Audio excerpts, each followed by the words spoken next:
সুপ্রিয় শিক্ষার্থী বন্ধুরা, আজকে আমাদের আলোচনার বিষয় অভিকর্ষ এবং অভিকর্ষজ ত্বরণ। তো প্রথমে বলি অভিকর্ষ কি। অভিকর্ষ হলো এক ধরনের বল, মহাকর্ষীয় বল। মহাকর্ষীয় বলের আরেকটি রূপ হলো অভিকর্ষ। যখন পৃথিবী পৃষ্ঠের বা পৃথিবীর সাপেক্ষে কোনো বস্তুর মহাকর্ষীয় বল আমরা তুলনা করব বা মহাকর্ষীয় বল নির্ণয় করব, তখন সেই মহাকর্ষীয় বলটাকে বলা হবে অভিকর্ষ। তাহলে অভিকর্ষ আর কিছুই নয়, অভিকর্ষ হচ্ছে মহাকর্ষীয় বলের একটি রূপ মাত্র। তাহলে বলি, ধরো পৃথিবী পৃষ্ঠের উপরে কোনো একটা বস্তু রয়েছে, তাহলে সেই বস্তুটাকে পৃথিবী তার নিজের কেন্দ্রের দিকে একটি আকর্ষণ বল ক্রিয়া করে, বস্তুটির ওপর পৃথিবীর কেন্দ্রাভিমুখীতে একটি আকর্ষণ বল ক্রিয়া করে। সেই স্যার বিজ্ঞানী আইজ্যাক নিউটনের সেই তোমরা ঘটনাটা ছোটবেলা থেকেই জেনে এসেছো যে আইজ্যাক নিউটনের মাথায় আপেল পড়লো ইত্যাদি ইত্যাদি। তাহলে সেখান থেকে অভিকর্ষ মহাকর্ষ এগুলো আস্তে আস্তে আবিষ্কার হলো। অর্থাৎ কোনো বস্তুকে পৃথিবী সর্বদা কী করে, তার কেন্দ্রের দিকে টেনে নেওয়ার চেষ্টা করে। আমার হাতে যে মার্কারটা দেখছো, এই মার্কারটাকে যদি আমি ছেড়ে দিই তাহলে এটা কি হবে, আমার হাতে পড়বে। এটা তো আর আকাশে চলে যাবে না, এটা সবসময় নিচে পড়বে। তাহলে কেন নিচে পড়লো? কারণ নিচে পড়লো এই কারণেই, কারণ হচ্ছে এটির পৃথিবী সর্বদাই কোনো বস্তুকে কি করবে, তার কেন্দ্রের দিকে আকর্ষণ করবে। এই কারণে কি হলো, এই মার্কারটাকে যখনই আমি ছেড়ে দেবো তখনই আমার হাতে পড়বে।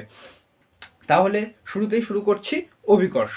তাহলে অভিকর্ষ কি? অভিকর্ষ হলো ভূপৃষ্ঠ বা ভূপৃষ্ঠের কাছাকাছি থাকা কোনো বস্তুকে পৃথিবী যে বল দ্বারা আকর্ষণ করে তাকে বলা হয় অভিকর্ষ। তাহলে আমি একটা প্রথমে পৃথিবী এর ছবি আঁকছি। ধরে নাও এটা হচ্ছে একটা পৃথিবী। তো পৃথিবীর সমগ্র ভর তার কেন্দ্রে কেন্দ্রীভূত রয়েছে।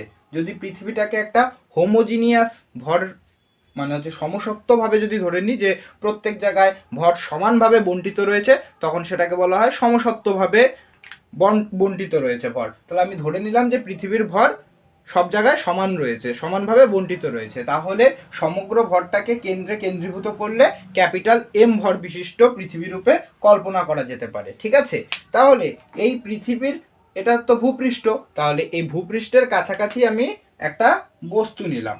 ধরো সেই আপেল, সেই আপেলের ভর কত? আপেলের ভর হচ্ছে স্মল এম।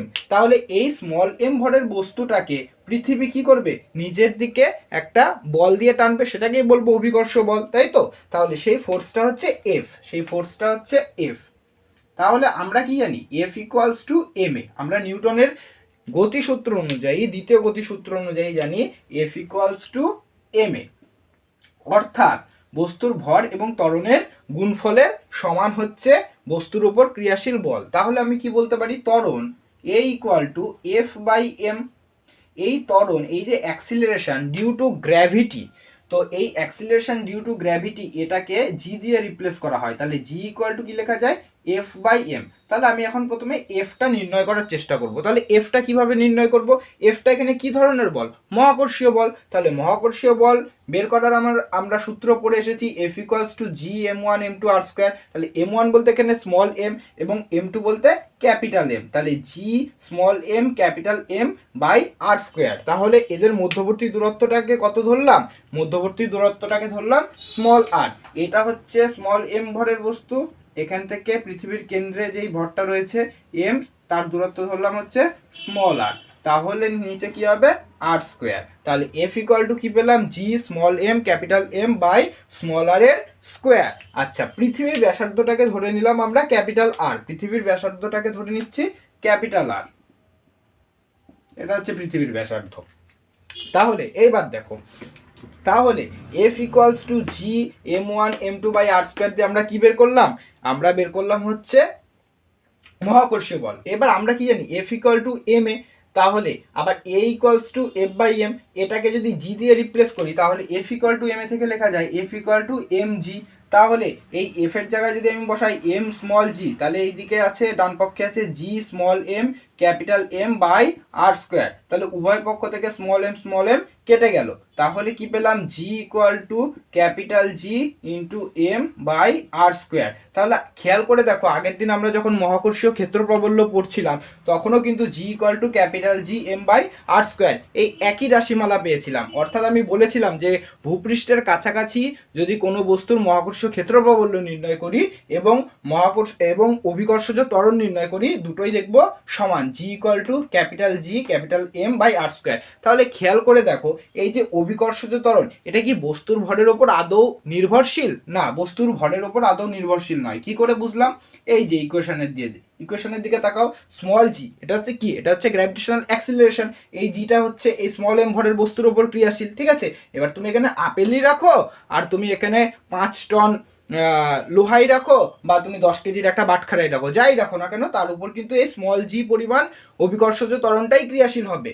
এইবার এই স্মল জি ইকুয়াল টু কি, দেখো ক্যাপিটাল জিটা কি 6.67 ইন্টু 10⁻11, এটা হচ্ছে এসআইএ। তাহলে জি হচ্ছে একটা কনস্ট্যান্ট, ক্যাপিটাল এম পৃথিবীর ভর, এটাও হচ্ছে কনস্ট্যান্ট, এবং উহাদের মধ্যবর্তী দূরত্ব এটাও হচ্ছে কনস্ট্যান্ট। অর্থাৎ আমার মূল বক্তব্য হচ্ছে এইখানে আমি আপেলই রাখি আর 10 কেজির বাটখারাই রাখি, যাই রাখবো না কেন, G equal to G M by R স্কোয়ারই বেরোবে। অর্থাৎ এটি বস্তুর ভরের উপর নির্ভরশীল নয়। তাহলে এখান থেকে কিন্তু পরীক্ষায় একটা এমসিকিউ বা এসএকিউ এই ধরনের আসতে পারে, বোধমূলক প্রশ্ন, তার জন্য আমি বলে রাখলাম। তাহলে খেয়াল করে দেখো, এই জি আর এম তো কনস্ট্যান্ট, কিন্তু তাদের মধ্যবর্তী দূরত্ব এটা হচ্ছে একটা ভেরিয়েবল কোয়ান্টিটি। কারণ আরটা আমি তো কোনো ফিক্সড রাখতে পারি না, আরটা এখানেও থাকতে পারে, এইখানেও থাকতে পারে, বিভিন্ন দূরত্বে আমি বস্তুটাকে রাখতে পারি। তাহলে আর ইজ এ ভেরিয়েবল, তাই তো? তাহলে আরটা ভেরিয়েবল কোয়ান্টিটি, তাহলে আর এর সাথে জি এর কি সম্পর্ক? জি ইজ প্রপোর্শনাল 1/r স্কোয়ার। এটা আমি আগের দিনও বলেছিলাম যে দূরত্বের বর্গের ব্যস্তানুপাত হারে পরিবর্তন হয়, ঠিক আছে। তাহলে জি is proportional 1/r square.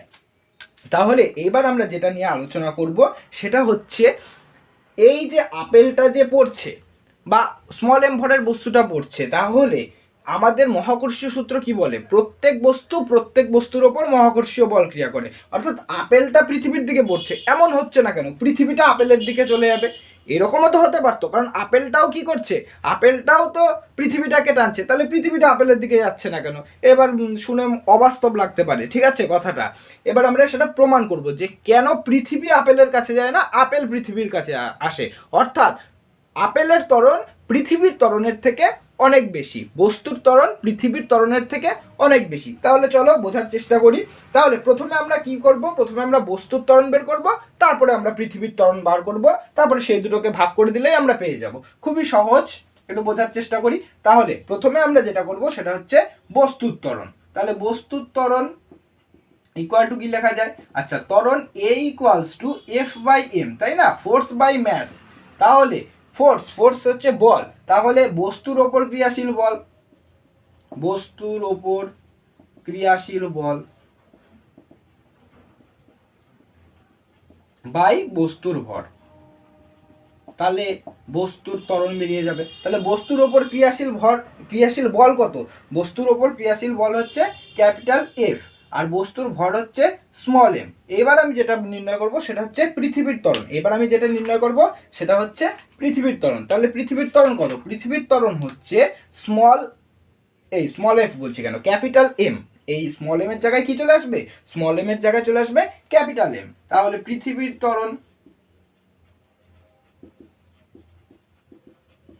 F by capital M, ঠিক আছে। তাহলে এখন যদি আমি দুটোকে ভাগ করে দিই, অর্থাৎ বস্তুর ত্বরণ আর পৃথিবীর ত্বরণ এই দুটোকে যদি ভাগ করে দিই, তাহলে কি পাবো? বস্তুর ত্বরণ এবং পৃথিবীর ত্বরণকে যদি ভাগ করে দিই, তাহলে যেটা পাবো, দেখো কি পাই, বস্তুর ত্বরণ বাই পৃথিবীর ত্বরণ।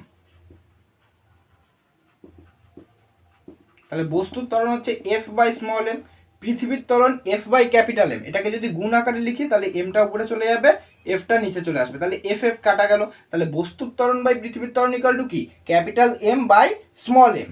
এখন capital M by small M এটা কি?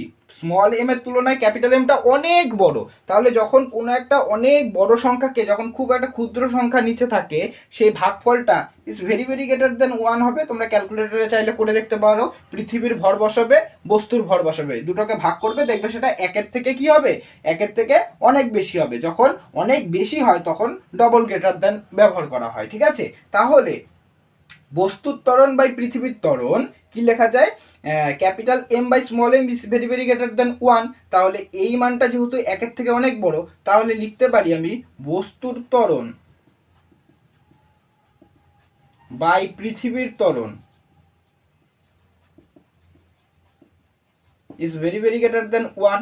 তাহলে পৃথিবীর ত্বরণটা যদি এইদিকে গুণ আকারে নিয়ে যাই, তাহলে কি লেখা যায়, বস্তুর ত্বরণ ইজ ভেরি ভেরি গ্রেটার দেন পৃথিবীর ত্বরণ। তাহলে বস্তুর ত্বরণ কি পৃথিবীর ত্বরণের থেকে অনেক বেশি। তাহলে যার ত্বরণ বেশি সেই তো পৃথিবীর দিকে চলে আসবে। পৃথিবীর তো ভর অনেক বেশি, তাহলে পৃথিবী কি আর বস্তুর দিকে যাবে? এই জিনিসটা খুব সহজভাবে বুঝিয়ে বলি।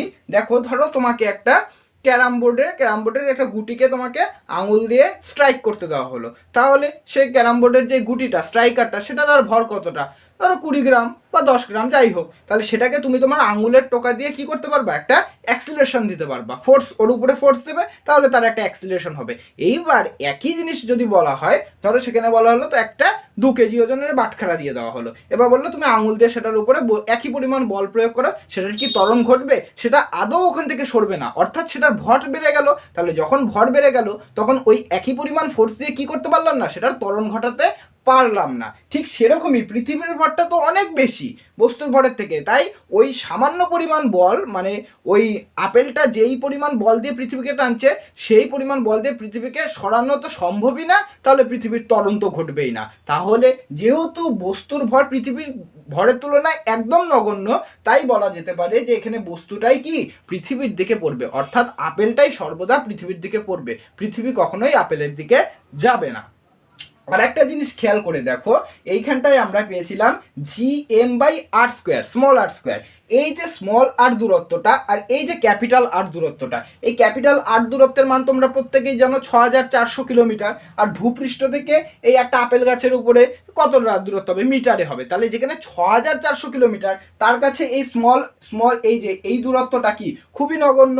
তাহলে মানে জিনিসটা একটু বোঝাই, ধরো এটা হচ্ছে 1000 কিলোমিটার, এবার আমাকে এরকম পয়েন্ট সামথিং কিছু দেওয়া হয়েছে, তাহলে এই ডিএক্স পরিমাণ দূরত্বটা অত্যন্ত নগণ্য। তাহলে এই পুরো জিনিসটাকে আমি বলতে পারি প্রায় এই 1000 কিলোমিটার বা 6400 কিলোমিটার। যদি এটা 6400 কিলোমিটার হয় এবং এটা ধরো সামথিং কত মিটার হয়, তাহলে পুরো জিনিসটাকে কি আমি 6400 কিলোমিটারে ধরতে পারি। ঠিক আছে, এইটুকুনি দূরত্ব কি নগণ্য এই এত বড় দূরত্বের থেকে। তাহলে এই স্মল আরটাকে যদি আমি ক্যাপিটাল আর দিয়ে রিপ্রেজেন্ট করি, তাহলে হবে G M by R square. তাহলে এটাই হলো অভিকর্ষ। অভিকর্ষ নিয়ে যদি তোমাদের বুঝতে যদি কোনো অসুবিধা হয়, আশা করি বুঝতে অসুবিধা হবে না। যদি বুঝতে অসুবিধা হয় তাহলে কমেন্ট সেকশনে জানাবে, এবং ভিডিওটি ভালো লাগলে অবশ্যই একটি লাইক করবে। সবাই সুস্থ থেকো, ভালো থেকো, দেখা হচ্ছে পরের ভিডিওতে।